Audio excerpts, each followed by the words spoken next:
This is M-Wire, Movie Week in Review. M-Wire is brought to you by Audible.com.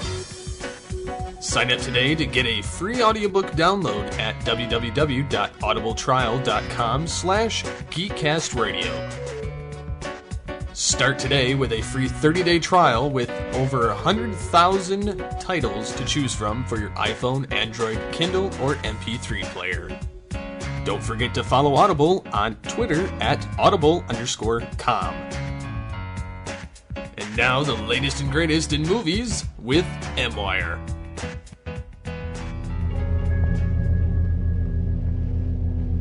My friends, I'm not given to wild, unsupported statements.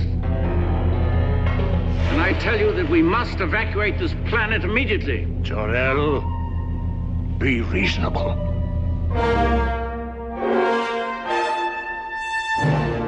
Once there was a civilization, much like ours, but with a greater intelligence, greater powers, and a greater capacity for good.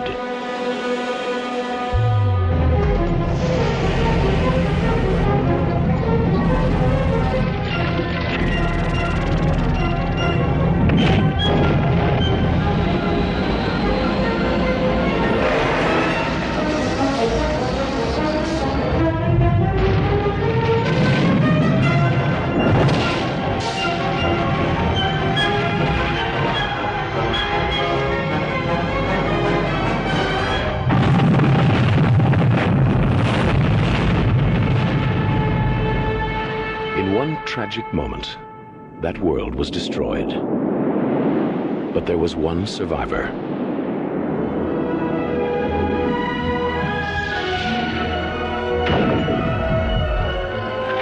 Now, wouldn't that beat all get out?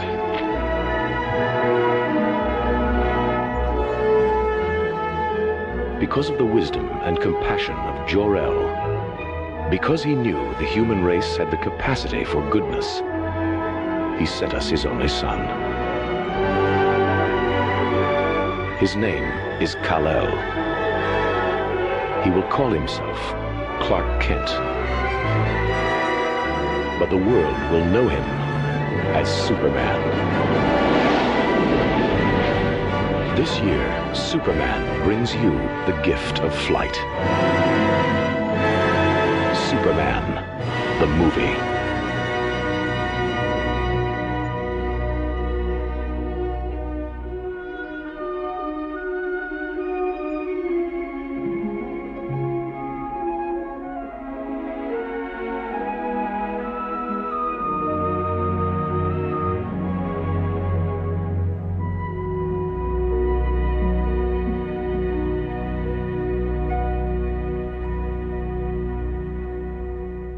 Welcome to M-Wire Movie Week in Review.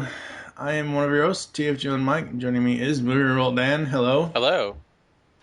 Look, up in the sky, we have how many weeks until Man of Steel? A month or so. Yeah, well, it's about a month or so until Man of Steel, and in honor of that, we are finally, after X amount of years, getting around to doing our DC Spotlight Volume 2. Now, I did look back at episodes 25 to 30 of M-Wire so long ago when Steve and I did Batman 89 through The Dark Knight. I believe in those episodes I did call it the DC Spotlight, but it's not titled the DC Spotlight as far as the actual post titles and stuff. But because certain other numbered episodes are going to be Steve's coming up this summer as we boldly go places. This is the DC Spotlight Volume 2, and we're going to be talking about over the next month and a half, we're going to be talking about the Superman movies. And this time around, we're talking about Superman the movie. Obviously, neither Dan or myself, being born in 80 or 84, have seen this in theaters, unless it's on a rewatch. Like, we weren't even alive when this thing came out in 78. So, there is that. I'm trying to remember the first time I saw this. I honestly don't remember. I remember seeing it as a kid. I'm guessing on VHS or something. There's a few scenes that I remember as a kid that stuck out, but it wasn't, I think, for me, it wasn't really a movie that was extremely popular as a kid. I think most of that went to the Batman. The '89 Batman was more notorious than this film, but I still remember watching it, and I watched the old classic cartoons of the day, and I think I gravitated towards those more than the actual movie. But I honestly don't know the first time I've seen it. It's one of those things that is kind of... Yeah, it's one of those things where it's kind of blurry. What I remember is, and I know this is wrong, because I know it's not the order that it happens in the film, but for some stupid reason, as a kid, I saw the helicopter scene where he saves Lois, and then the drop-off point where he drops off Luthor and Otis, and like I saw it. It seems to me as a child that I saw those back to back. Obviously, that's wrong because the helicopter scene happens at the beginning of the movie, and obviously dropping Luthor and Otis off in jail happens at the end of the movie. But I do remember seeing this. I do remember liking it. I do remember enjoying it because the thing was, I was maybe 4 or 5. It had to have been 84, 85, 86, somewhere around there that I had seen this movie as a kid. And the reason why I remember it so well is because at that time I was watching the reruns of Super Friends. So I remember watching those. I remember watching the Fleischer cartoons. I remember having a cassette of one of them. I forget if it was an audio cassette of the Fleischer stuff or I don't know. I remember seeing this movie, and I think the most infamous scene, obviously, here, put this green rock around your neck and just toss you right in the pool. As far as like Superman versus Lex Luthor. Now, watching this again, I like this movie. I think it's a good film, but there's things that for me just don't hold up with this movie. Anyway, we'll get to that here in a few minutes because we need to head it over to Canada and let JT give you the just the facts for Superman the movie. Superman the movie opens on the planet Krypton, where the scientist Jor-El is presiding over the trial of 3 fellow Kryptonians who attempted to overthrow the planet's government. The 3 are former Planetary Security Chief General Zod, Ursa, Zod's murderous second-in-command, and the giant mute killer Nod. After they are found guilty of their crimes, Jor-El sentences them to be sealed away in the mysterious Phantom Zone. Once they are sent through the Phantom Zone portal, Jor-El confronts the Planetary Council with his latest discovery. He has found out that the internal pressure of the planet will cause it to explode within the month. The Council, however, refuses to take him seriously and forbade him from speaking about it to anyone else. Jor-El plays along, but also sets about constructing a spacecraft that will carry his infant son Kal-El to the planet Earth. According to Jor-El, the lighter gravity and yellow sun will give Kal-El incredible powers which will ensure his survival. Just as Jor-El finishes the craft, the final moments of Krypton's existence arrive. Planetary quakes and eruptions start to swallow the populace as Jor-El launches his son into space and on his path towards his destiny. The planet soon explodes, the radioactive remains trailing after baby Kal-El as the ship carries him towards Earth. During the years-long journey, the baby is educated by recordings of Jor-El, a final gift from his father. Upon reaching the Earth, the craft crash lands outside Smallville, Kansas, and Kal-El is discovered by Jonathan and Martha Kent. They discuss what to do with the newfound infant while Jonathan fixes a flat tire. However, the jack gives way and Jonathan is nearly crushed by the truck, but Kal-El effortlessly lifts the truck up, amazing the Kents. We then skip ahead 15 years to find Kal-El, now called Clark Kent after having been adopted by the Kents, attending high school at Smallville High and serving as the water boy for the football team. After being teased by one of the jocks, Clark kicks a football into orbit and decides to let off some steam by running home. And brother, does he run. In fact, Clark runs so fast he outpaces a passenger train running through the town. When he gets home, Jonathan and Clark have a little heart-to-heart talk and then race each other up the driveway, but Jonathan suffers a heart attack and dies in the middle of the yard. At the funeral service, Clark admits to Martha that he blames himself for his adopted father's death. Days later, Clark is awoken one morning by a strange sound that he traces to the barn, where he finds the remains of the craft that brought him to Earth. He finds a green crystal inside and is filled with the urge to travel north. Clark slowly makes his way to the Arctic Circle, eventually stopping in the proverbial middle of nowhere, and acting on instinct, tosses the green crystal out into the frozen wastes. The crystal melts into the snow and constructs a crystalline fortress out of the ice. Upon entering the fortress, Clark makes his way to a central control board laden with various crystals. He plugs one of the crystals into a receptacle and activates a living hologram of Jor-El, who greets his son. Jor-El then takes Clark on a journey whereby he completes Clark's education of the universe and his purpose in it. Once this journey is finished, some years have passed and Clark is sent out into the world to protect it, clad in a colorful costume adorned with his Kryptonian family's crest. We then move to the city of Metropolis, New York, specifically the offices of the great metropolitan newspaper, The Daily Planet. Photographer Jimmy Olsen is passing the time, taking pics of reporter Lois Lane, and Lane is soon called into the offices of gruff editor Perry White. He introduces her to the newest member of the writing staff, Clark Kent, who has chosen to disguise his powers by acting like a clumsy goody two-shoes. Lois is taken back by Clark's seeming naivete and shyness, even more so when they are later cornered by a gun-wielding mugger. Clark fakes fainting when the mugger opens fire, catching the bullet in his hands as he falls. When Clark comes to, Lois is all over him for his actions, and he defends himself in a manner all his own. Well, really, Lois? Supposing that man had shot you. Is it worth risking your life over $10, 2 credit cards, a hairbrush, and a lipstick? How did you know that? Know what? You just described the exact contents of my purse. Wild guess. When they exit the alley, Lois and Clark pass a dim-witted man by the name of Otis, known henchman of criminal genius Lex Luthor. Otis heads for Metropolis's Grand Central Station, unaware that he's being trailed by 2 plainclothes police officers. Otis makes his way down to one of the lower platforms and onto the tracks, heading for the secret door to Luthor's lair. Otis stands in an alcove, waits for a train to pass by, using it to cover his entrance into the lair. The whole ordeal is watched by Lex Luthor, who sees one of the cops trying to find the entrance and activates a booby trap that pushes the cop into the path of another train. Eve Teskmacher, Luthor's girlfriend, is horrified by the scene, but Luthor laughs her off, saying these things are inevitable when you're with the greatest criminal mind of the 20th century. Otis soon enters the lair and hands Luthor a copy of the planet, while Luthor chastises him for being followed again. Luthor's face lights up, however, when he reads the paper, noting that 2 live nuclear missiles are being transported across the country for live testing. Later that evening, Lois heads to the helipad on the roof of the planet, intent on flying to the airport to interview the president when Air Force One lands. But as the chopper takes off, the updraft causes a power cable to become wrapped around its landing skids, and the drag causes the helicopter to crash on the ledge of the building. Lois tries to crawl out of the chopper, but it shifts and she ends up dangling over the side, clinging to a seatbelt. When Clark leaves the planet, he finds one of Lois's shoes and looks up to see her hanging over the street.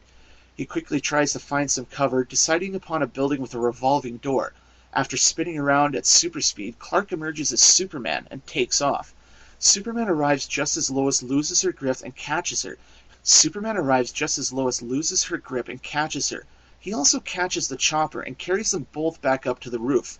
When Lois finally finds her tongue again, she asks her Cape Savior who he is, and Superman replies with just 2 words. Well, I certainly hope this little incident hasn't put you off flying, miss. Statistically speaking, of course, it's still the safest way to travel. Right. Wait!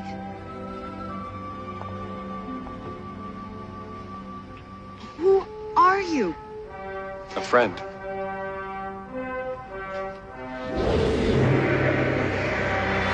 Bye. It is but the first of many such heroics that night, as Superman does everything from foiling a cat burglar, to rescuing a young girl's pet cat from a tree, to saving the president when Air Force One is struck by lightning. When the news of Superman's heroism reaches Luthor, the arrogant and narcissistic villain sees him as a natural challenge and vows to learn all he can so he can then destroy Superman. Perry White makes a similar vow and sends every reporter in the Daily Planet bullpen out to learn all there is to know about Superman.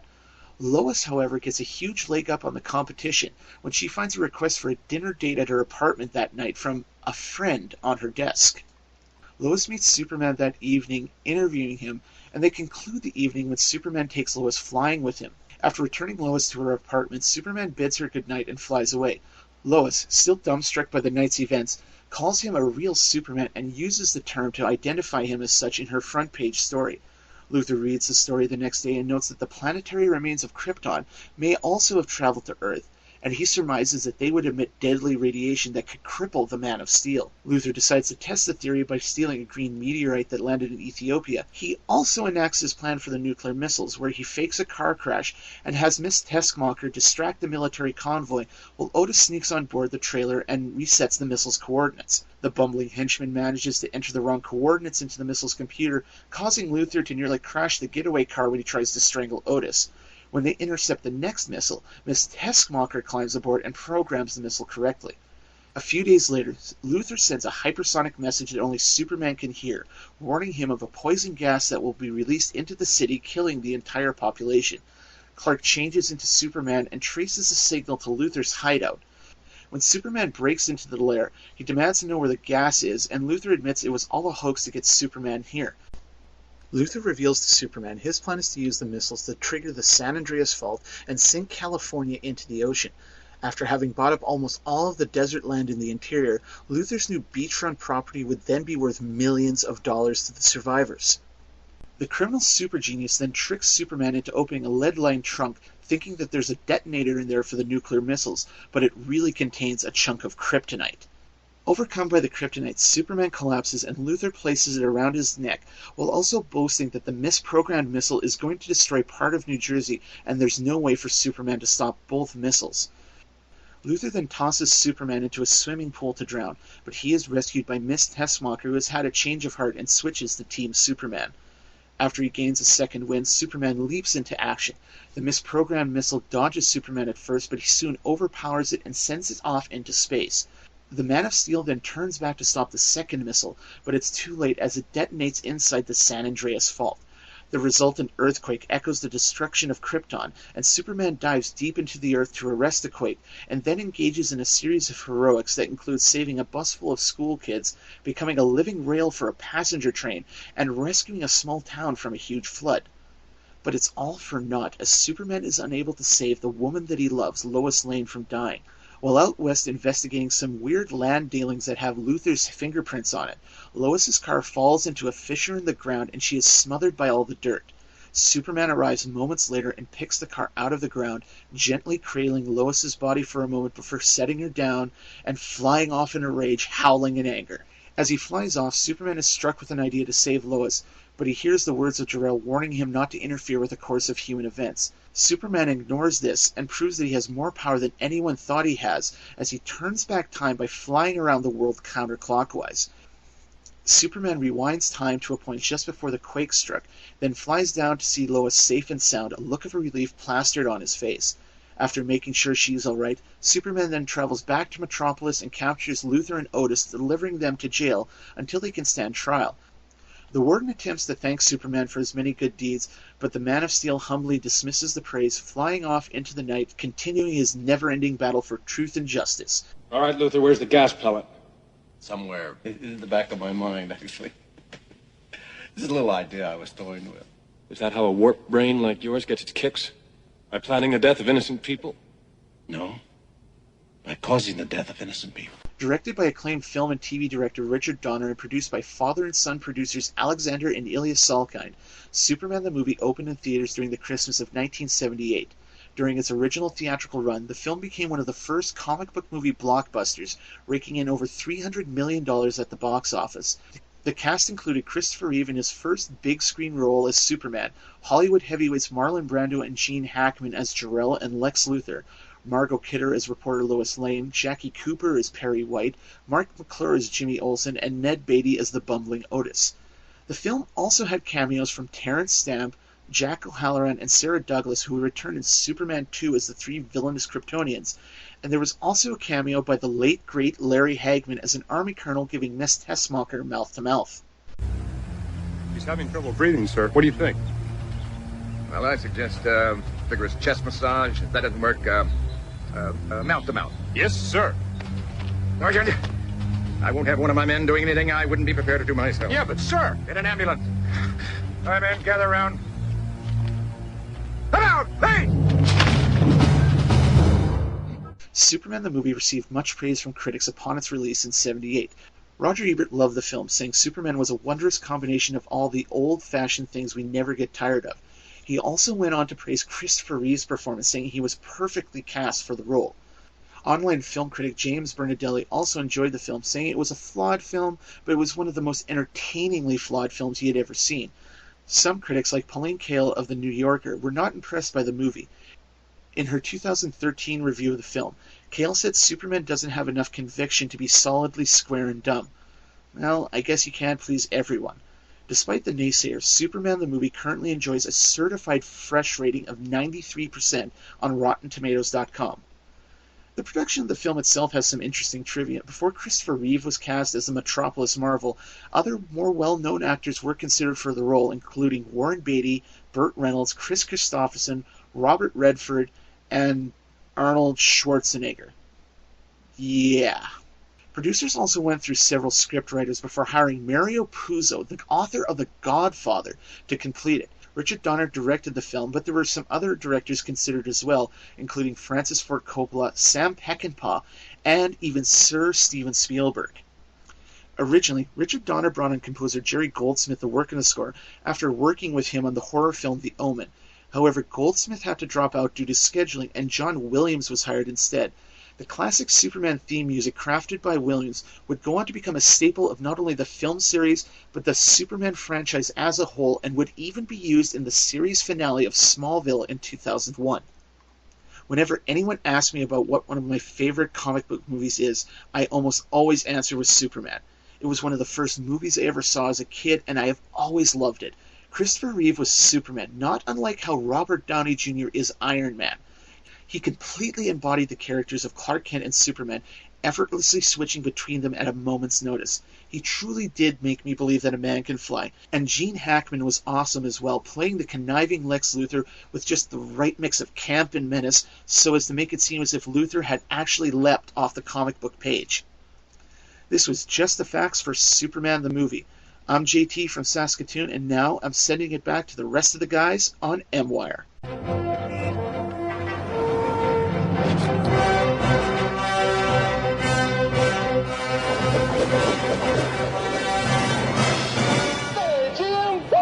Excuse me. That's a bad outfit.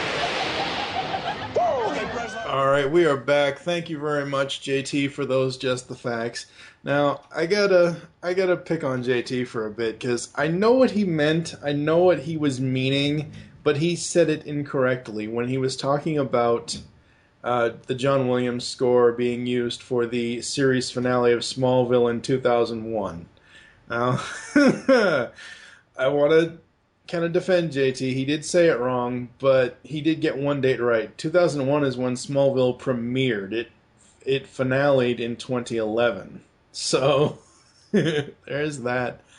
Yeah, I didn't know, like, for me, what I found interesting about JT's Just the Facts is that, yes, I've heard of the Salkinds, but I didn't realize, like, back then, apparently the executive producer or the producer role was more, like, today we always hear, oh, this person executive produced this, or this, Michael Bay is executive producing Teenage Mutant Ninja Turtles, or, Robin Williams, is starring and producing this. We always hear executive producer or whatever else today, and we think, oh, well, that's the everyman job. That's the role of executive producer is a role that, someone does every single thing. But I didn't realize how involved and how much that title meant back in '78, because I always just thought it was Warner Brothers and Richard Donner. I didn't, Well, it depends on the movie, and I think even today there's certain producers who have more weight than other producers, like Jerry Bruckheimer, obviously. Well, yeah. When he was going, he had a lot of weight with what he's... But the reason why the producers of this film had so much power was because Warner Brothers actually didn't have much faith in the Superman movie. They're the ones who actually put all their money. Warner Brothers wouldn't put really any money towards it. It was their project. They're the ones that thought, here we're going to try to do this movie. So that's why they, had so much control, and why there's a lot of issues, and why there was so much controversy on the set, why this film, along with especially Superman 2, have so many different cuts, just because they're trying to do everything on the cheap because they're using their money, and they try to shoot both the Superman 1 and Superman 2 at the same time. Some, like, Lord of the Rings was shooting all of them at the same time, and that caused some issues. But yeah, they really had most of the control. Yeah, and one thing I want to comment on before we get too far into Superman is that, Warner Brothers owns DC. DC Comics, DC Entertainment, DC whatever. Just like now Disney owns Marvel. I heard an interview with Dan DiDio, the current co-publisher of DC Comics, over on Kevin Smith's podcast, Fat Man on Batman, and Dan basically said that, Warner Brothers as a parent company, when they wanted to make a superhero movie, they would just go make it on their own, because even when someone was just, oh, you should talk to the guys over at DC, and they're like, ew, those are their it's kind of like, it's kind of like, ooh, those are the nerds, get away from, it's kind of like one of those high school things. And it really frustrates me to all hell that Warner Brothers and DC, Warner specifically, will not just jump on board and say, hey, let's go to these people who are creating these things in comics and go to them and see what their ideas are for making movies. Because look at it. You look at the landscape of DC films. Batman and Superman are the only two films that have longer than one movie. Yeah, we never got that Catwoman too. No, stop it. Just don't go there. But like, DC has so many characters. Like, okay, I get it to a certain extent of, Batman and Superman, they're the big two, and, Wonder Woman essentially is also part, Wonder Woman, Batman, and Superman are the big three at DC. They're the mainstay characters of DC Comics and all that. But it's like, they could do so much if Warner Brothers would just put some faith behind it, like what Marvel has done with their movies. I mean, look at that cinematic universe that they've created. Yes, granted, I really don't care about Thor, but my point here is, even back then, Warner Brothers didn't care. They were just going to go make whatever movie they wanted to make. So I can see why the Salkinds had to put up so much of their own money and why they had so much control. Like I was saying before, JT's Just the Facts, I rewatched this film, and I like this movie. I do, but there are just certain scenes that I just cannot watch anymore. I watched this twice in order to be able to, say this effectively here on the podcast. I hate the love scenes between Superman and Lois. I cannot friggin' stand them. And I'm not even speaking like love as in sex scene. I'm speaking as in, oh, Superman, you're the best. Oh, my God. Oh, don't let me fall. Just let her fall. I just, when I rewatched this, I was like, oh, my God, is this flying scene over yet? Well, it's cool to see Superman fly. It's not cool to see Granny flying, see Lois flying in her granny panties. Just, oh, my God. And I love Margot Kidder as Lois Lane. Don't get me wrong. I do. I don't believe the chemistry between the two of them. And of course, everyone's going to say, oh, well, technically Clark was stalking her, which is pretty much true. Because, if you really think about it, how does he know, once they, because it is the same guy, Lois's brain should have turned on and said, hey, how did you know when to come to the door, blah, blah, blah, because it's not even 2 seconds after Superman drops her off that Clark shows up. Yeah, I mean, that's always the conceit with Superman. Like, how do you not know he's Superman when he looks exactly the same? But I think in this, it works in a lot of ways because of Christopher Reeve and his performance. And I'm not saying I don't like it because of the performance, but go ahead. Regarding the relationship between them, I honestly didn't really have an issue with it. I think you kind of need that relationship because Superman is just, the allegorical relationship between how Superman is treating in this and like in Jesus Christ is pretty evident, just the way they treat it. And I think you need that character to kind of place some humanity within the character, trying to make him more than this godlike figure. Yeah, I mean, is there a lot of chemistry there? Not necessarily. She does tend to overplay it and go for more of the comedic angle at times. And there's some really cheesy moments, especially that flying scene, like you mentioned, that goes on too long. But overall, for this one, for Superman 1, I think it's not really an issue. I think it gets a further issue in Superman 2, as it's more of a part of the movie. But for me, there wasn't that much. There wasn't much of a relationship there to really get all that annoyed with, I guess. Well, it's mainly not that I'm annoyed with it. It's more so that, like, you know how when a scene goes on too long, that's really what's annoying me, is the length of. Yes, I agree with you. It needs that, that whole scene of them flying, that needed to happen. It didn't need to be as long as it, like, sure, show her how to fly, like, let her go, have her drop like half a foot, catch her, take her up to the moon, one leg kiss, and then drop her ass back off at home. Like, it didn't need to be as long as it, because that scene has to be at least 2.5, 3 minutes long. It could have been cut in half of that time for me. And then, and this is just me talking as a 33-year-old adult, and I'm used to movies now not spending so much time on one, because movies now is like, I mean, technically Superman is supposed to be some sort of action film. You know what I mean? Yeah. It's supposed to, but it's kind of like classic action versus modern action, where modern action now it's like bang, boom, but look at Iron Man.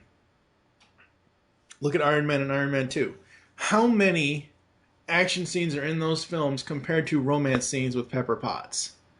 There's maybe 1 or 2 in each of those films, and the rest of it's all action. And I understand this is nearly, what is it? It's not 75. It's 78. It's 35 years ago that this movie was made, and I know filmmaking back then was different than it is today. But it's just like, as a movie watcher now, I have to fast forward some of the scenes in this film. They're just so bad to me. I mean, the pacing is it is odd. I mean, it takes about 45 minutes until Superman shows up, at all. I mean, you get the beginning with Krypton, and then his origins in Smallville, and then building the Fortress of Solitude before he eventually becomes Superman. But like you mentioned, it's a lot of it's that delayed gratification where it's all building up to specific moments. It's all about kind of. And I think a big part of it too is considering the fact that this was really the first ever superhero movie ever, like of this on this scale. Right. Before this, like, only relationship people had with superheroes really was the Hulk series and the campy, Adam West Batman series. So I think what they did is try to establish a lot of realism to it as much as possible. I know a lot of people look at Nolan and what he did with Batman, and I think a lot of that groundwork started with Superman, and but I don't disagree that there are certain moments that could be better edited, and it could have gone through a little faster, or just make it more connected. Like the Smallville stuff is it's really disjointed. It kind of goes from him being into a kid to a random scene of him at a football stadium, and then suddenly he's, his dad dies, and now he's becoming Superman. I think there could have honestly been more to that and less to the stuff on Krypton. I think they had more on Brando, so they're like, we need to use him as much as we can. We need to give him the screen time that he deserves as an actor. That's what it was. Yeah, I don't mind this stuff. Oh, go ahead. I think that could have been cut down because that goes on for a long time. And the setting up of Superman 2 in the beginning there, I could see why they did it, but I don't know necessarily if it was necessary. They could have waited for that to the second movie. But yeah, I mean, like, the whole Krypton scene in the beginning, and they chopped it up for Superman 2. Superman 2, and we'll get to this next week or whenever, as far as when these episodes airs, because these podcasts will air every Saturday until the release of Man of Steel. But when we get to Superman 2, I have such problems with that movie in general. Doesn't matter which cut it is, because it's essentially the first 5 minutes of Superman 2 is basically recapping what happened here, and I don't care for that. Really, the only scene, as far as like the whole Lois Superman thing that I really have an issue with, is the flying scene. It's great to see him fly, but that's the one scene that I think has the slowest pacing for me, and that's the one scene that I always have to fast forward. The rest of it is fine. I do love... I love when we get to Metropolis. I almost said New York, since that's where they filmed, I think. I love when they get to Metropolis and Kent's meeting Perry White and Jimmy Olsen and Lois and all this and all that, and something happens and he needs to go find a phone booth. And even back in the early 70s or 80s or whenever the movie is supposed to be taking place, as far as the decade goes, because didn't she say she was going to meet the president? Wasn't the President Reagan or something at the time? So I think within the movie it takes place after Reagan was president.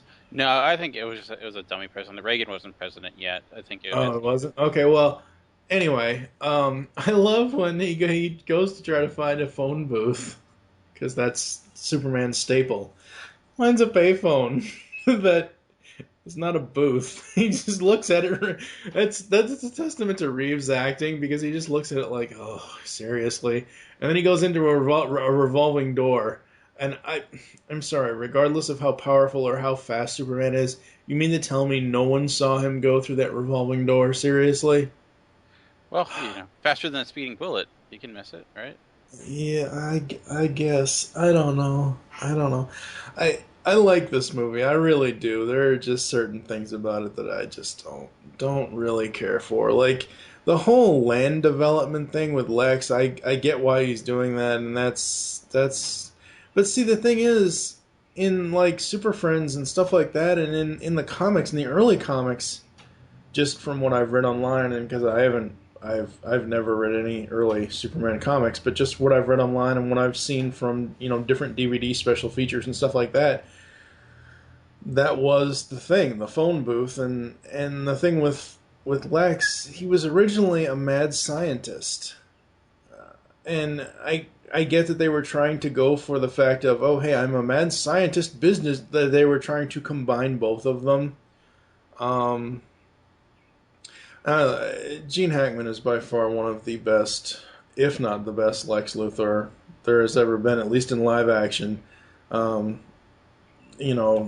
Brown doing the voice of Lex Luthor in the DC animated universe is damn good as well. But I mean, like when you think of Lex Luthor, that's the first person you think of is Gene Hackman. Oh, I 100% agree. He's amazing in this.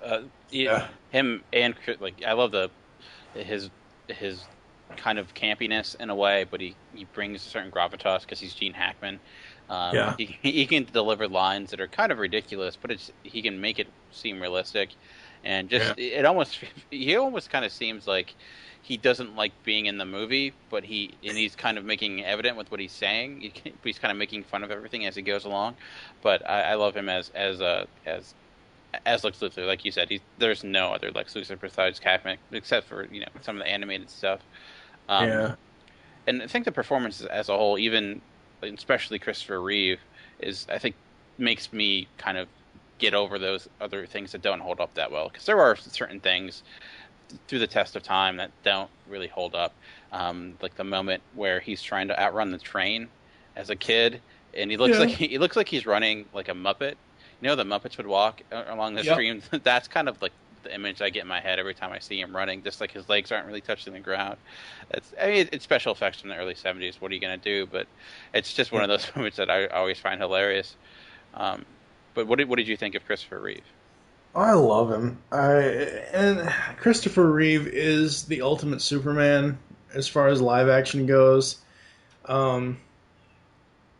I love how quote unquote dumb he plays, because the thing with Superman is who is who? Is Clark Kent the real character, or is Superman? It's the same thing with Batman. Who is the real? Who is the mask? Is Batman the mask, or is Bruce Wayne the mask? And in Batman's case, Bruce Wayne is the mask. And with Superman's case, I think that honestly, I think Clark is the mask, because we never really see, like, sure, we see, the high school kids picking on him, and we see him, outrunning them and, meeting up with them, blah, blah, blah, but, like, Superman as an alien needs a disguise, and Clark Kent is his disguise.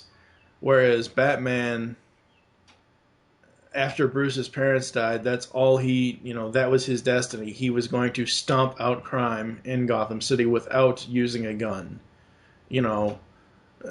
And that's the thing, where Batman is his one true personality. And Superman, I don't know, I guess it could be argued either way, but we never really get to see the emotion from the Clark Kent persona. At least in this film, we don't. Yeah, I always felt with Superman, his personality fell somewhere in between. Clark Kent's that bubbling, kind of uncoordinated klutz, and Superman is this, picturesque human being. And I think in a lot of ways, the reason why he kind of doesn't go to either, just because I think he has a split personality in certain ways. It's kind of like the inner Superman complex. But what's really surprising about Reeve is just he has a lot of comedic chops. Like, he has some really smart comedic moments in this that are really funny, and kind of I honestly wonder if people didn't know the story behind it, if they could actually fall for it like the people in the movie do, that Clark Kent is actually Superman, because he plays them completely different. It's a really impressive performance. It's I've been referencing Batman so much because for me, between the two of them, just in general as far as characters go, for the most part, I'm more of a fan of Batman than I am a fan of Superman. I'm not saying that I dislike Superman. I don't. But, you're saying that Christopher Reeves plays them too totally. It's just like when, in 92, Kevin Conroy got the job of Batman Bruce Wayne. He was the first, and to this day, the only person that changed, in voiceover, that changed the vocals for the two characters. His Bruce Wayne voice is soft and regular. It's more of Kevin's actual real voice, and the Batman voice is kind of deep and not necessarily gravelly like some other movies would have you believe, but it's a deeper voice. And the same thing with Christopher Reeve. It's like, oh my God, he's playing two very different characters at the same time. You take the scene when he, after the slow ass flying scene, when he's drops Lois off at her apartment. He's like, Lois, I have to tell you something. Oh, okay, she's not paying any attention. He takes the glasses off, or he puts the glasses on. I'm Clark Kent. I'm Superman. I'm Clark Kent. I'm Superman. So, yeah, I mean, he does play it very, very well. He's, for an unknown at this time, he's a damn good actor. Yeah, I'm surprised he didn't really have a career that much after Superman. You get cast as a godlike figure to most people. I'm not saying Superman is God, ladies and gentlemen. I'm just saying that this movie kind of. Well, right, the movie does. The movie does say. I'm personally not saying that. I'm saying that Superman is, outside of what humanity is because of his alien status, and once it's kind of like getting typecast. Like, first thing you think of when you hear the name Mark Hamill, what is it? Yeah, Star Wars, of course. Star Wars or the Joker. Yeah. Not saying Mr. Hamill is just those two roles, but that's the same thing here with Christopher Reeve. Yeah. He is typecast as the Man of Steel. He always will be. Sure, he's done other stuff, and I think part of it is, he got sick in the years since.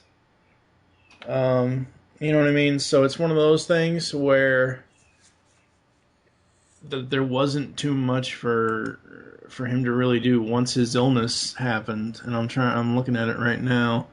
It was like 90. It was in the 90s that he fell off. 85. After learning to ride the film Anna Karenina, he was initially allergic to horses. Antihistamines, trained on Martha's Vineyard.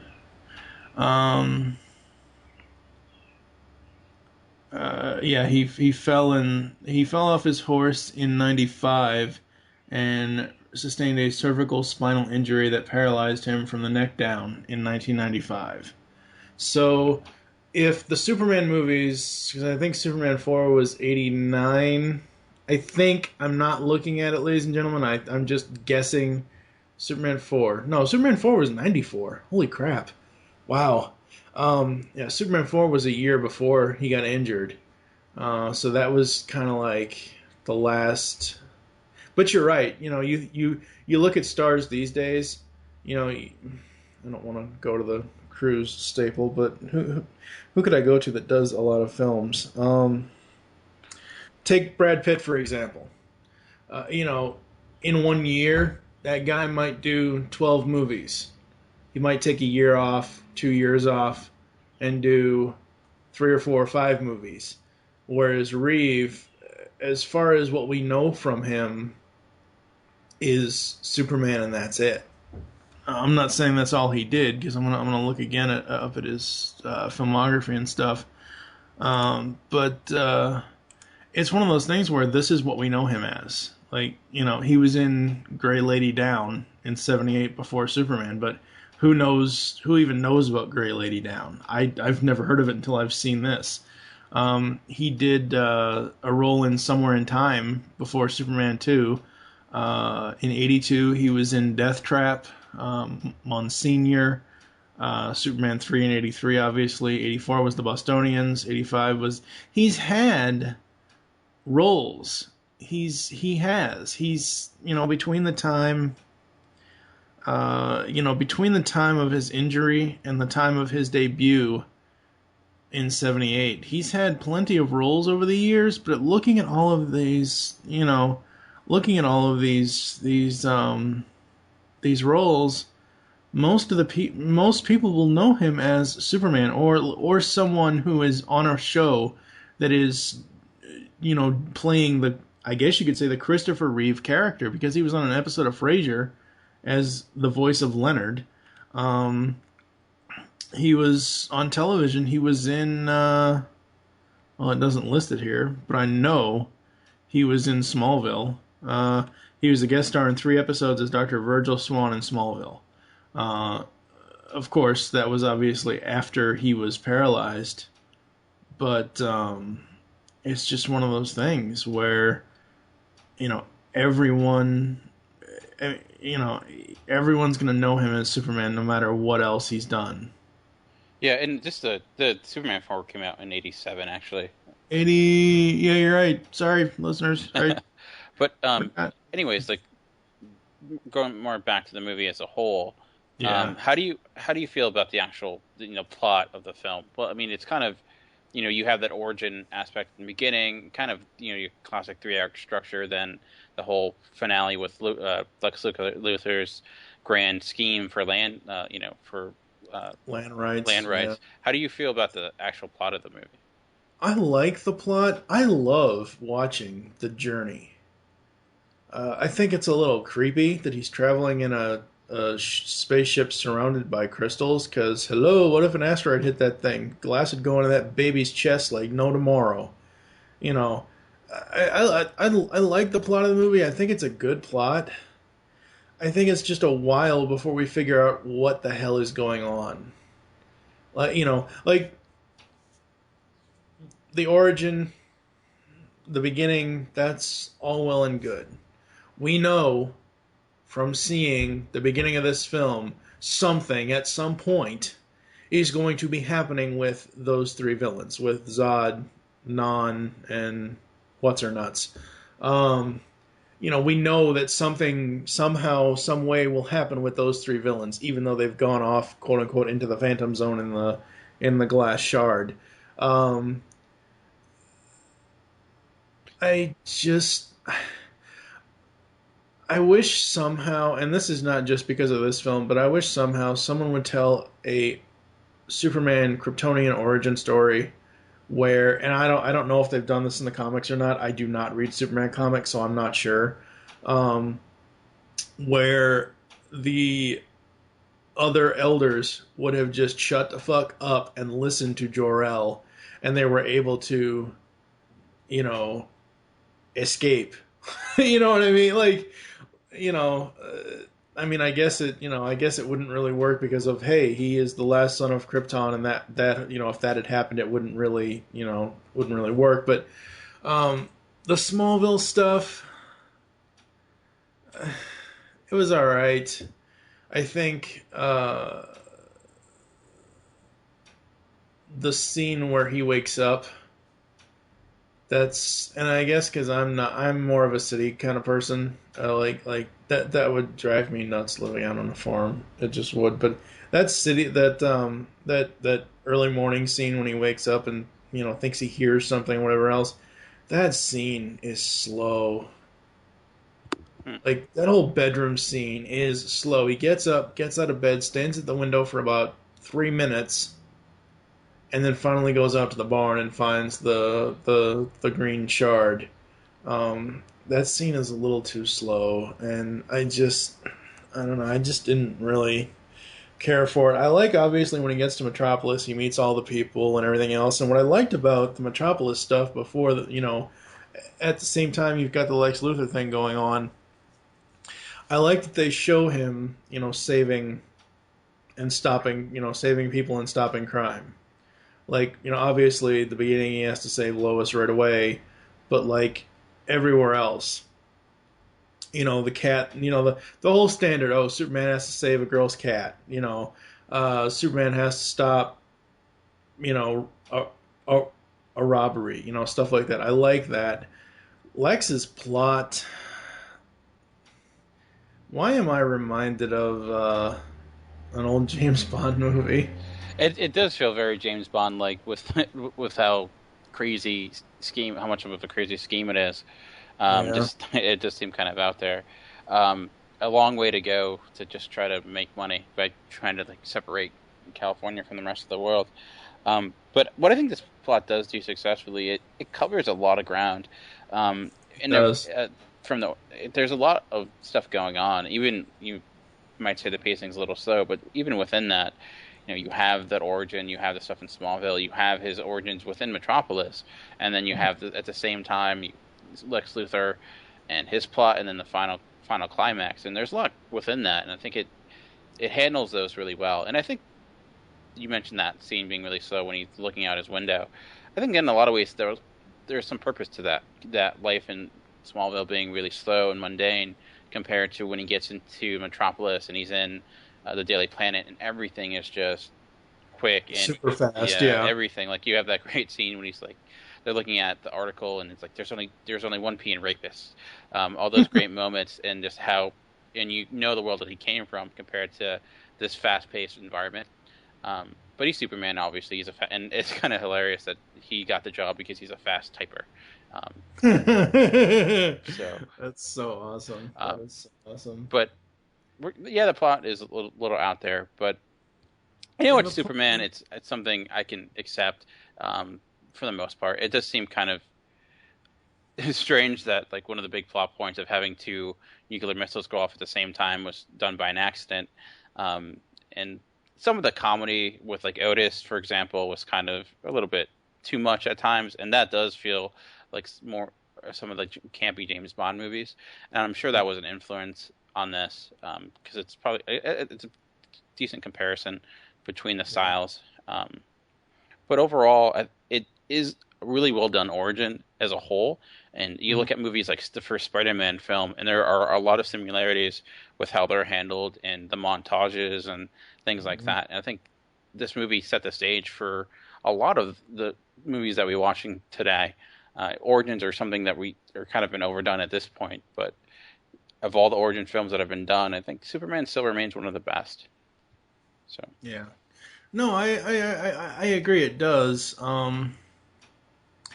The problems that I will have as far as, I don't know if it's a plot device or a plot MacGuffin or whatever you want to call it, but the whole him breaking his father's rule about changing human history and reverse rotation of the Earth for time travel. yeah, Like, don't get me wrong.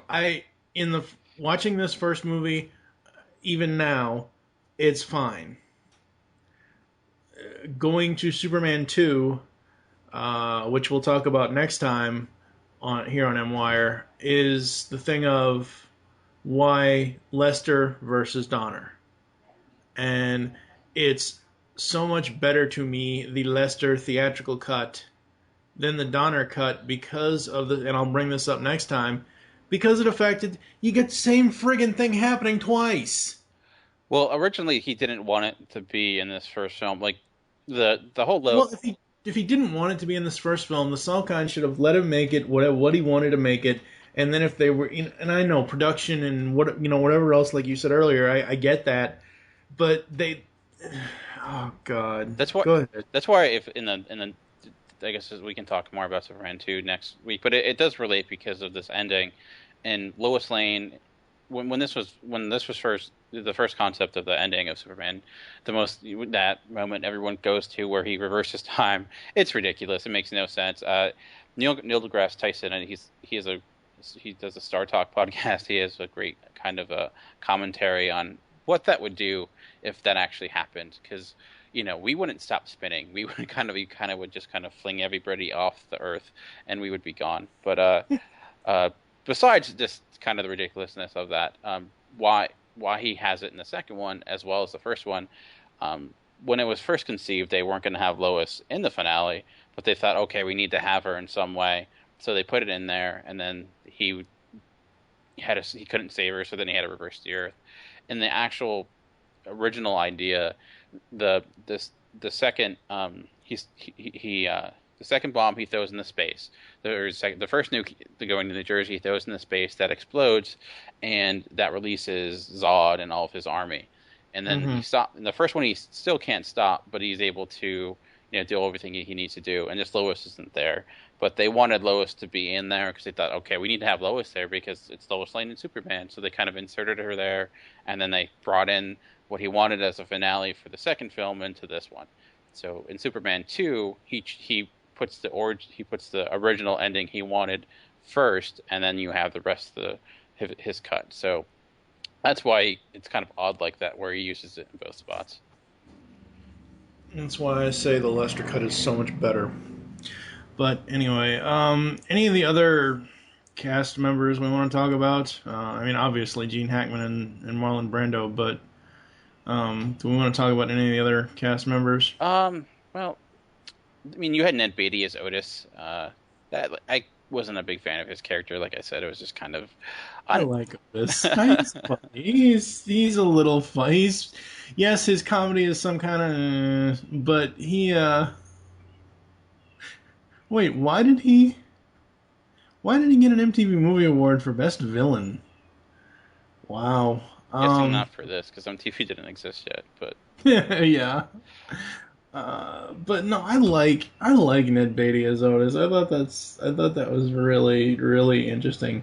Yes, of course, Mr. Luthor. Otis, wait till I'm out of the pool. I do like Mom, Pa Kent, Glenn Ford, and I wish there was more there. We only get a little bit of it. Like there's only really that one moment, and then he ends up passing away. I kind of wish they had more of that relationship. I think that would have been something they could have explored a little bit more. And I think in Man of Steel, which we'll eventually get to down the line, it seems like that's a central point of the film, is that relationship between, his adopted father versus his actual biological father.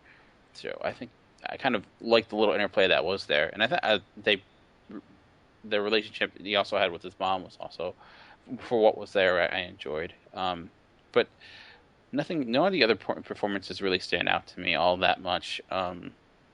Jackie Cooper as Perry White, he had some great lines, like I mentioned. He's not in there that much, but he does a little bit. He does a lot with his limited screen time. But any other performances stand out to you? Well, Marlon Brando as Jor-El, Gene Hackman as Lex Luthor, Margot Kidder. Over time, over the course of the films, I really got to like her as Lois Lane. This first film, I wanted to just smack her half the time because she just. I understand the concept, and I understand the whole contrast of what you were saying earlier about, Smallville is, super slow, nothing happens, and in the big city, everything happens right then and now. But she just is...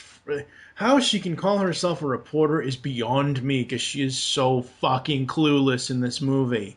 Not even about the fact of, oh, glasses on, glasses off. Not even about, just in general. She's clueless about everything.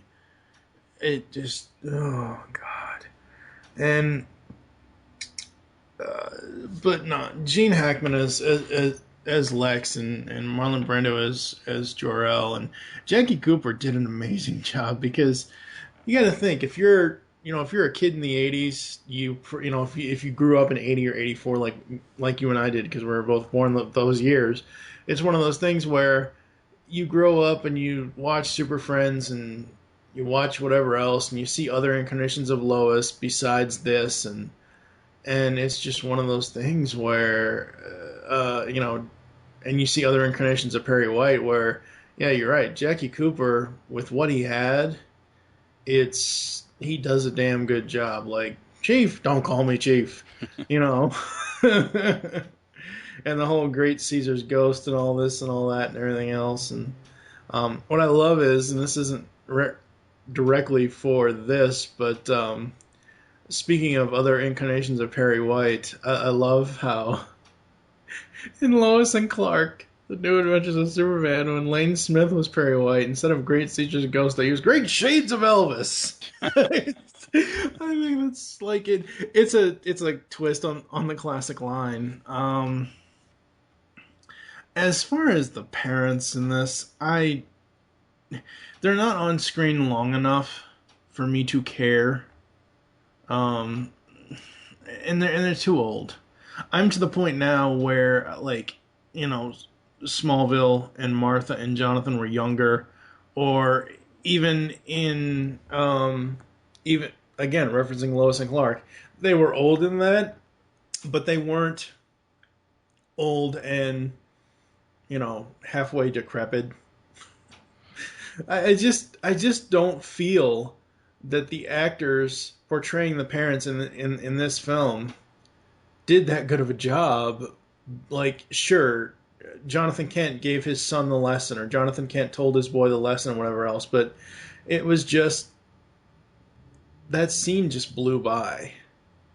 I don't know. Yeah, I mean, they didn't have much time. I mean, they really had, 3 or 4 scenes at the most. But, like I said, I think they could have explored that relationship further.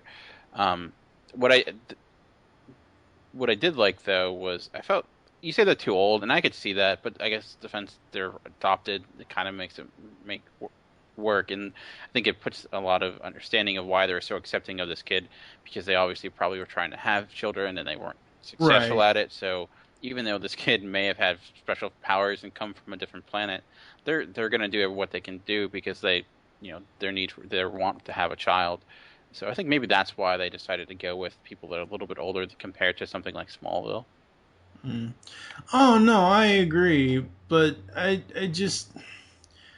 everything in this film seems to be a plot device or a plot setup to get him where we know him to be, to get him to Metropolis, to get him to his adulthood.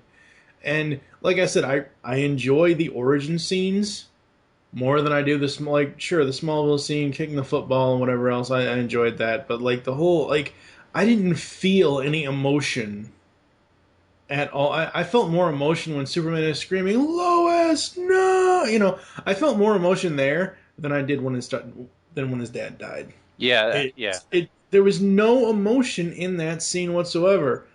I mean, part of that too is probably for the fact that the person who was playing young Clark Kent was not very good, and mostly because there was nothing really. That was second time we saw them together, so it's kind of hard to have a heartwarming or tragic moment when there's nothing there to really be all that upset about, because you really don't know this relationship at all.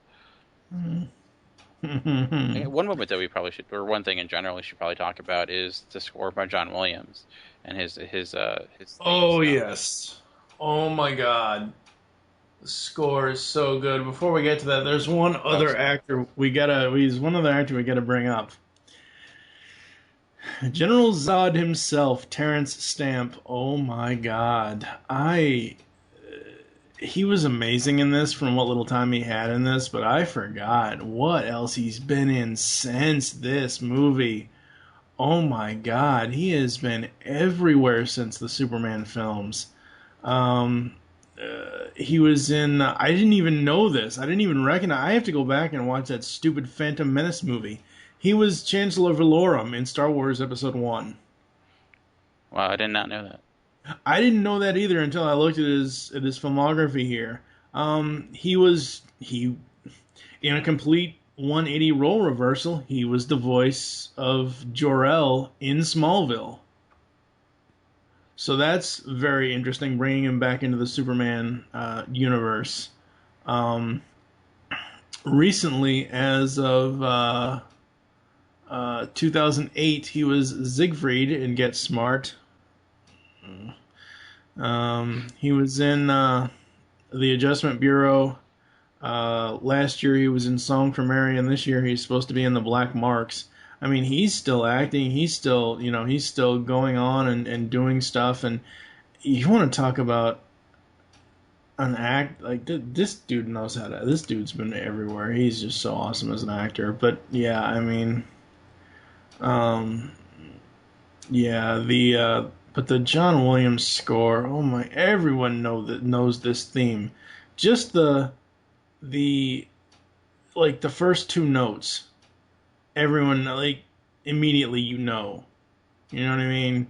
It's so awesome. Yeah, and I guess I was going to say it's probably the best, the only real theme song any superhero has, but I guess you can also count 89's Batman. But I also like how they kind of place it in moments in the movie too, like when Clark Kent, with baby Kal-El, is pushing up the car that let his father put the tire in, and it kind of hits a few notes of the classic Superman theme as a kind of, to punctuate that moment. They do it here and there, like they kind of bring it in, they start it off, and then they transition to a different theme, and until they finally bring it into all of its glory when you finally see Superman in all his garb for the first time flying at you at the screen. And I love that. That honestly might be my favorite moment, just that Superman reveal where he's learning, he's getting all this knowledge, and suddenly he's flying towards you. And I think it looks really great for this day. I mean, the tagline of this movie was "You'll believe a man can fly," and maybe in today's standard just doesn't hold up that well, but that moment does, because it doesn't feel like wire work compared to other times, like the flying moment with Margaret Kitty when they're flying, you just can see the blue screen while you're watching it. That was one moment that felt like I couldn't see the wires compared to the other times. But yeah, I love this theme. And besides just the theme, the score as a whole really sets it up, and I think it really wouldn't be nearly as memorable without that theme song, which is what a good score should do. Oh no, and see, that's the thing. The score, the Superman main title theme, what is it called? It's called Prelude and Main Title March. That theme, since it was used in this film, has been used not everywhere else, but a lot of other places since then, or alternate versions of it have, or different, like, using different parts of the theme have been used. And you're right, that is Superman's theme. That will forever be his theme, just like, say the Danny Elfman Batman the Animated Series, just using his Batman 89 theme for the Batman the Animated Series opening titles, that will always be the BTAS. It's one of those things, when a superhero or, a comic book character gets a theme, that's their, whatever that individual unique theme is, like Batman, Superman, Spider-Man, Yes, Batman and Spider-Man themes were done both by the same guy, but you get what I'm saying. It's like once they have that music is theirs. And you're right, it's so interesting to see where the theme pops up before the reveal or even after the reveal, like during times of when he's Clark, before he has to change. It's so unique how they used it in the movie, and it's so awesome. So awesome. Where do we want to go from here? Well, I mean, we talked about the different cuts and all the crazy production in this. We talked about the music. I guess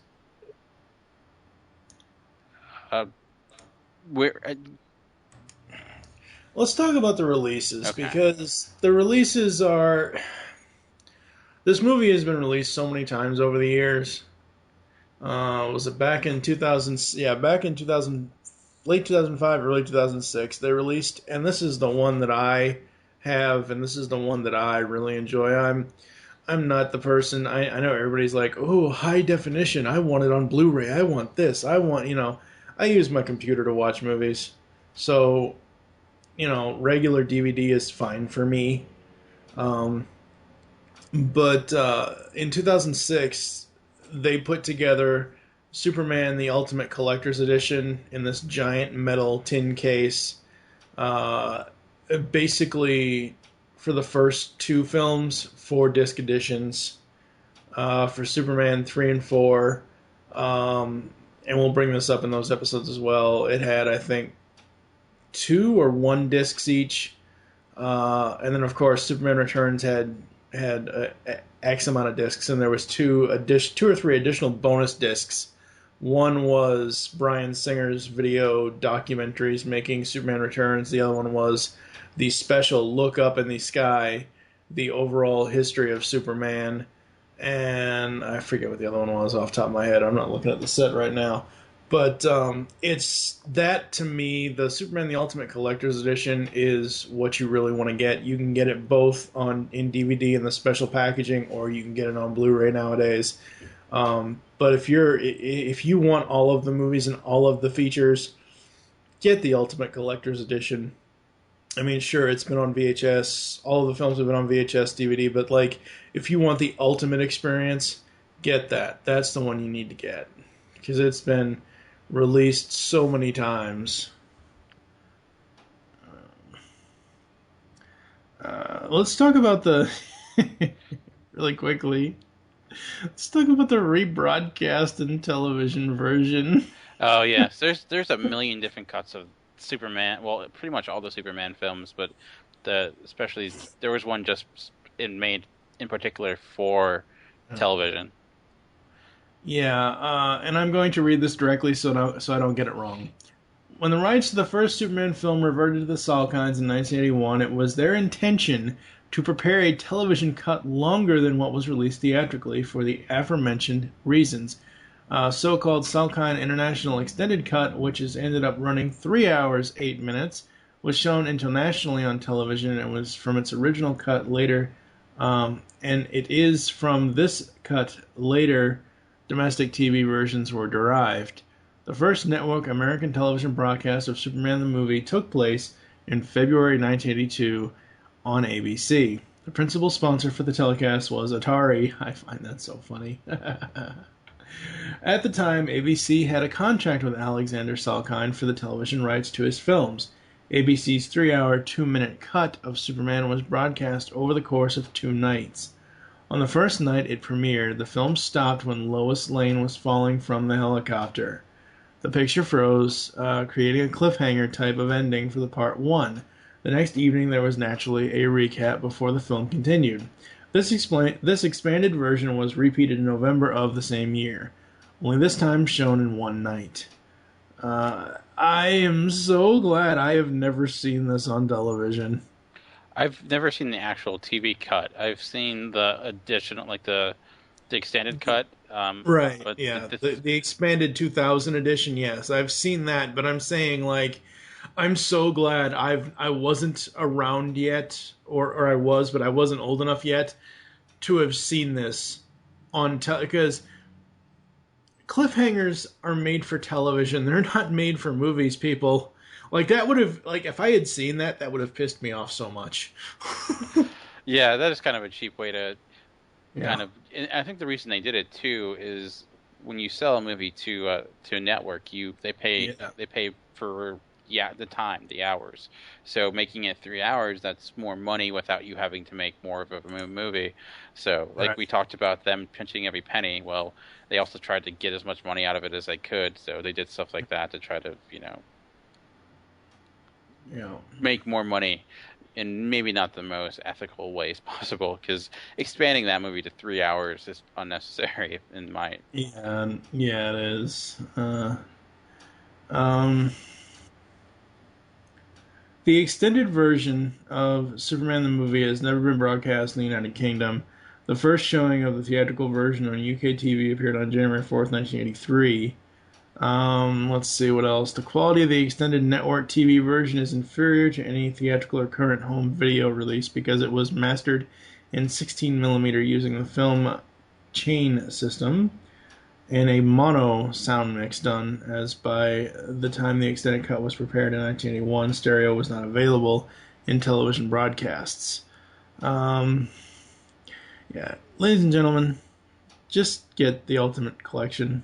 Don't try to find this on television nowadays. This got a bunch of awards. AFI's 100 Years, 100 Heroes and Villains. Superman was number 26. Lex Luthor was nominated. AFI's 100 Years, 100 Songs. Can You Read My Mind was nominated. Really? That's kind of surprising. Yeah. AFI's 100 Years, 100 Movie Quotes. I'm Here to Fight for Truth, Justice, and the American Way was nominated. 100 Years, 100 Film Scores nominated. 100 Years, 100 Cheers nominated. 10 Top 10 nominated Fantasy Film. That's the other thing we got to talk about. The classification of not only this movie, but the rest of the Superman movies, at least Superman 1 through 4 and Supergirl. Are they fantasy films or are they superhero films? Obviously not until later on does the term superhero or comic book movie come into play. But what would you classify this first film as? Is it fantasy or is it action? I have a hard time saying it's an action because the action's very limited.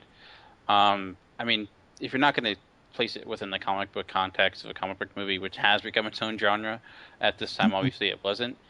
If you're I would probably say it does fall into the fantasy aspect. Yes, Superman's powers do have scientific roots, but just looking at the costumes, like looking at Krypton, like that looks like a fantasy world. Just with the shiny metal suits and the crystal landscapes. So I can understand why you'd put it in fantasy because it's not necessarily. I wouldn't call it an action movie. It's action movie more so for Superman 2, but in this it's more of a drama in a way than I would say action. Right. Now you mentioned the whole shiny suits thing.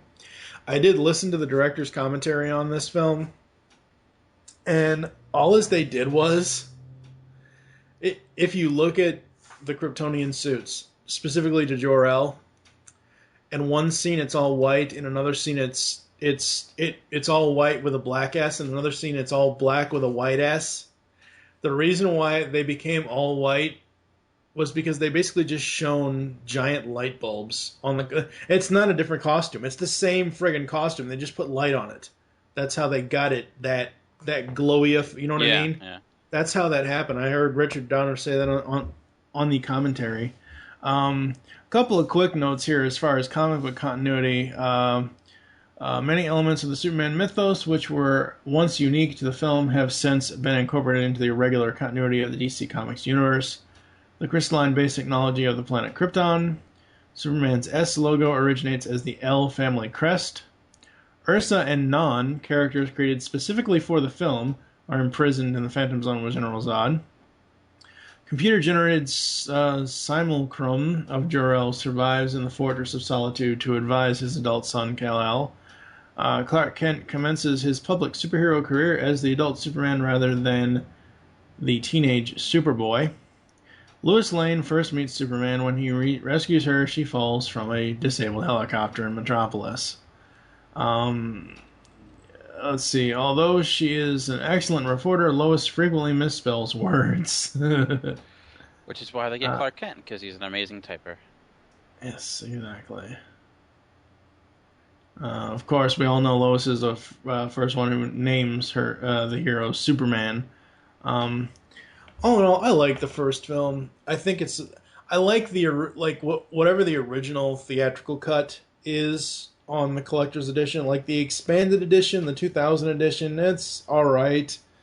It just adds in scenes, doesn't it? There's a few more action beats. There's actually a pretty cool scene when they expand upon when Superman's entering Lex Luthor's lair. There's all these kind of cool moments where he's like getting shot by machine guns, and I remember seeing that. Yeah. That moment is probably the best addition out of that entire version of it. But overall, it's not a huge change like Superman 2's different cuts. Right. Yeah. Yeah. All right, so really quickly, we are going to go to a break, hear some ads, and then we'll come back and we'll rate the film, and we'll give our final thoughts and all that good stuff after this. Coming to Grand Rapids, Michigan, on September 21st and 22nd is GrandCon Gaming and Comics Convention, presented by Celebration Cinemas. Join us in playing or chatting it up with fellow enthusiasts in a community that understands your passions. Get lost in the adventure of your favorite role-playing game. Admire costumes and art from vendors and attendees. Meet the creators behind your favorite mainstream and independent games and comic books. Check out unpublished games and sneak peek at things to come. You can get all this and more at GrandCon. For more information, please visit www.grand-con.com. Pixels in the Animation is the next cartoon review podcast series in the Geekcast Radio Network's long history of review series. We've had Transformers, He-Man, and Mask as far as the cartoon review podcasts we have done. Now we bring in TV's Mr. Neil as he and TFG1Mike break down 9 video game cartoon series. Steve Megatron will join us for the Mega Man and Sonic episodes. We will be reviewing and analyzing every episode of the Mario, Zelda, Captain N, Mega Man, Donkey Kong, and Sonic cartoons. You can expect us to go in-depth and also talk about the game franchises that spawned these cartoons. So tune in summer 2013 as we find the pixels in the animation. 50 years ago, a little old man brought his little blue box to a junkyard, and now Doctor Who is a cultural phenomena worldwide. Join the Geekcast Radio Network and Mark Who 42's Whoniverse as we review Doctor Who episodes past and present, discuss the Doctor's friends and enemies, see where the Doctor's been, where he is, and where he's going. Sit back and grab a jelly baby and join Mark Who 42's Whoniverse. It's the ride of this and every other lifetime. Fantastic. Allons-y. We are back here on M-Wire, and before we give our final thoughts, 0 to 5 stars, what do you give this? 0 to 5? Let me think. I would give it... Yes, it has its issues, but considering its place within comic book lore, its importance, what it's done, and over time, I feel if you looked at some of the best comic movies of today and waited 30 years, a lot of the same issues would probably come up. So even with some of the nitpicks, I still give it a solid 5, just because if I'm going to look at a solid origin film and explain how it can do well, be done well, it's always going to come back to Superman, the original version. So yeah, a 5 for me. Yeah, I agree.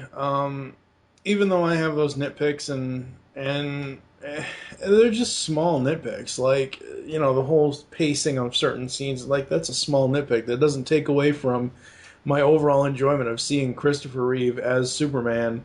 Even the kid they got to play, because actually, you know what the funny thing is, and I haven't looked this up in between our break and now, I probably should have, but the kid that plays young Clark Kent, I almost thought that was a digital effect on Reeve. Like, I know it's an effect as far as his voice goes. It's kind of like that whole thing they did in '82 with Knight Rider with David Hasselhoff having the voice in it, but it's a different actor. It's the same thing here. But no, this movie, 5 out of 5 stars. It's just so awesome. As you said, it's one of the best origin stories told through film. Absolutely love it, even with the nitpicks. So yeah, we are gonna go ahead and tell you that we hope you enjoyed our review of Superman the movie here in MWire's DC Spotlight Volume 2, and wish you'll join us next week when we'll be talking about Superman 2, Lester vs. Donner. For now, I'm TFG1Mike with Movie Revolt Dan.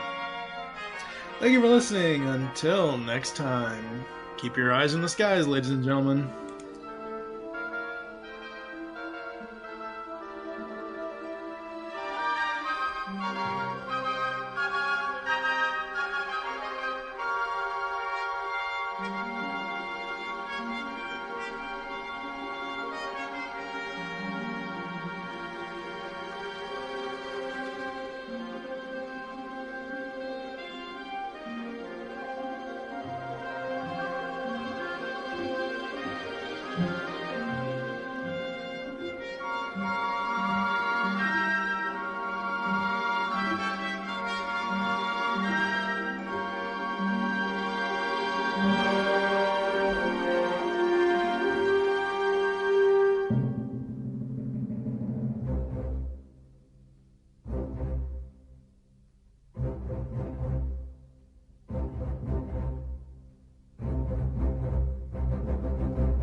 Just listen to Movie Week in Review on GeekCastRadio.com. If you would like to leave feedback on the show, there are many ways to do so.